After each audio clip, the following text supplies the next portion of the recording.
Vamos conversar um pouco sobre concurso de pessoas. O que seria o concurso de pessoas? Eu falei que tem concurso de pessoas quando duas ou mais pessoas se reúnem para cometer um ou mais crimes.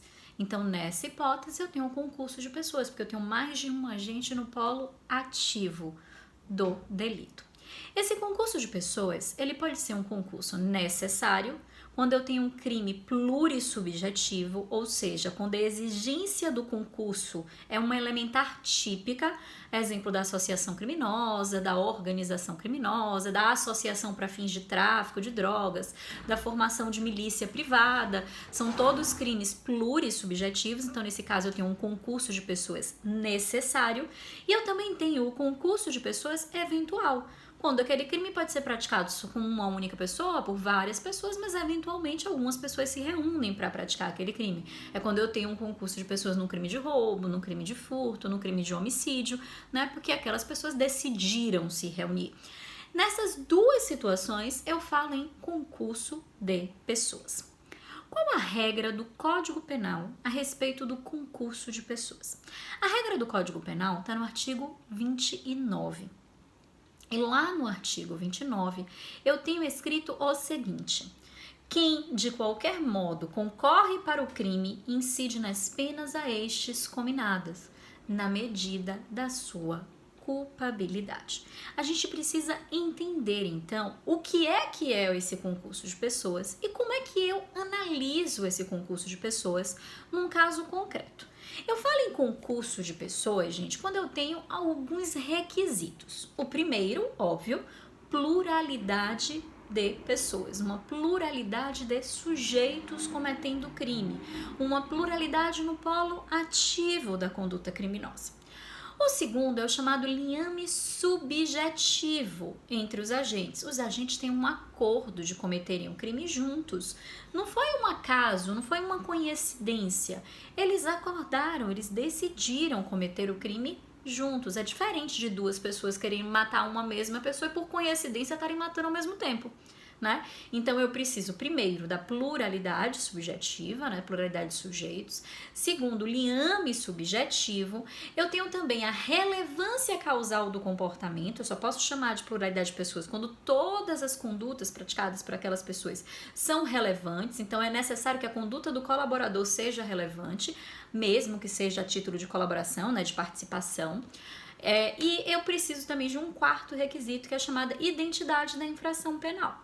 Significa dizer uma unidade do crime. Os agentes unidos desse liame subjetivo, eles devem querer praticar a mesma infração penal ou as mesmas infrações penais. Então, diante desses quatro requisitos, eu posso dizer que eu tenho um concurso de pessoas. Só que a nossa regra do artigo 29 vai permitir a gente identificar por qual crime esse colaborador responde. Né? Porque quando o nosso artigo 29 fala, né, que quem de qualquer modo concorre para o crime vai responder as penas a ele cominadas na medida da sua culpabilidade, significa dizer que o legislador fez uma opção por um determinado entendimento com relação aos colaboradores. Que opção foi essa? Existem três teorias que poderiam ser aplicadas pelo Código Penal. A primeira eu chamo de teoria pluralista. Na teoria pluralista, cada pessoa que cometeu o crime vai responder pelo crime que praticou. Ou seja, se eu emprestei a arma, eu vou responder aqui por um porte de arma. Se alguém ali colocou fogo para poder o outro entrar, pode responder por um incêndio. Aquele que entrou e roubou vai responder pelo roubo. Então, nessa situação específica, eu vou ter o número de crimes a depender do número de colaborações. Então, por isso que é uma teoria pluralista, cada qual no seu quadrado, né? Eu vou ter diferentes consequências jurídicas a depender das condutas realizadas por cada um dos colaboradores. Só que essa teoria não foi adotada pelo Código Penal. Eu tenho também a chamada teoria dualista, que eu vou diferenciar as condutas de autores das condutas de partícipes. Quando eu tenho uma conduta, a teoria dualista, né, eu verifico o seguinte: os autores realizaram que tipo de conduta? Os autores entraram no banco e roubaram. Os partícipes fizeram o quê? Providenciaram a arma. Então, para os autores eu vou aplicar o crime de roubo, para os partícipes eu vou aplicar o crime de porte de arma, por exemplo. Então, nesse caso, eu tenho um tipo penal para os autores, outro tipo penal para os partícipes. Só que também não é essa a teoria adotada no artigo 29 do Código Penal. A gente adota a próxima, que é a chamada teoria monista. Porque todo aquele que concorre para o crime vai responder as penas do mesmo crime. Então, significa dizer que se Rafaela se juntou com João, com Maria, com José para cometer um assalto, pode ser que um tenha providenciado a arma, o outro o mapa, o outro ingressou, todos juntos realizaram um assalto. Então, todos os crimes vão ser aplicados para todos os sujeitos. Por isso que a gente tem a chamada teoria monista. Só que no nosso Código Penal, a gente adota essa teoria monista de forma mitigada, de forma temperada. Por quê? Porque é sempre na medida da sua culpabilidade. Significa dizer que cada autor ou partícipe vai responder pela pena do mesmo crime de acordo com o seu grau de culpa. E mais, é permitido excepcionalizar essa aplicação de um mesmo tipo penal. Por quê? Se eu tenho uma situação de desvio subjetivo de conduta, eu posso ter duas pessoas realizando a mesma conduta, mas cada qual incidindo em um tipo penal diferente. O que seria esse desvio subjetivo de conduta? Ou uma cooperação dolosamente distinta, também chamada. Seria uma situação em que nós combinamos, né? Rafaela juntou aqui com Maria e com José para combinar de praticar um crime de furto, né? Falamos, nós vamos ingressar numa casa vazia e lá nessa casa vazia a gente vai pegar os objetos e vai sair. Só que, no decorrer da conduta criminosa, teve um desvio. Alguém resolveu praticar um crime mais grave. Bora pensar aqui que José levou uma arma escondida sem Rafael e sem Maria ficarem sabendo e chegou lá e transformou aquele crime de furto num roubo. Nessa situação, o que acontece? José responde pelo roubo e Rafael e Maria, que não sabiam de nada, né, tinham combinado de fazer de outra forma, respondem apenas pelo furto. Então, diante dessa possibilidade, a gente poderia dizer, que a gente tem que dizer, na realidade, né, que nós adotamos uma teoria monista de forma mitigada. Vamos lá. Eu preciso diferenciar para vocês também, quando a gente fala em concurso de pessoas, quem é o autor de quem é o partícipe. Quando eu falo em autoria e participação, eu estou me referindo a dois sujeitos dessa conduta criminosa que, obviamente, vão ter consequências jurídicas distintas com relação às suas condutas. Tem muito mais pena ser autor do que ser partícipe, não é isso? A gente tem várias teorias que visam diferenciar autores e partícipes. Eu poderia utilizar para vocês aqui uma teoria restritiva, objetiva, que vai dizer que autor é aquele que realiza um núcleo do tipo e partícipe todo o demais. Então, se por um exemplo, Rafaela manda José matar alguém, né? Rafaela é mandante. A Rafaela manda José matar alguém, José responde por homicídio e eu sou partícipe, porque eu só mandei. Não tem coerência. Então, por isso que a gente não adota essa teoria. A gente também tem uma teoria mais abrangente, que vai analisar o elemento anímico, né? Uma teoria subjetiva. Nesse caso da teoria subjetiva, mais abrangente, a gente vai olhar o seguinte, olha, o autor é o protagonista da ação, o partícipe é aquele que é mero coadjuvante. Também é algo que é difícil, é uma divisão meio equivocada, porque, por exemplo, o matador de aluguel, ele é autor ou ele é partícipe? Ele poderia ser incluído como um protagonista ou ele seria mero coadjuvante? Então, é uma situação assim meio complicada de diferenciar na prática. E por isso, a gente adota uma teoria conciliatória, que é chamada de teoria do domínio do fato. A teoria do domínio do fato, numa vertente funcionalista, ela vai dizer que o autor é todo aquele que tem o domínio funcional do fato. Ou seja, que ele tem controle da sua conduta e ele consegue controlar o resultado útil do crime.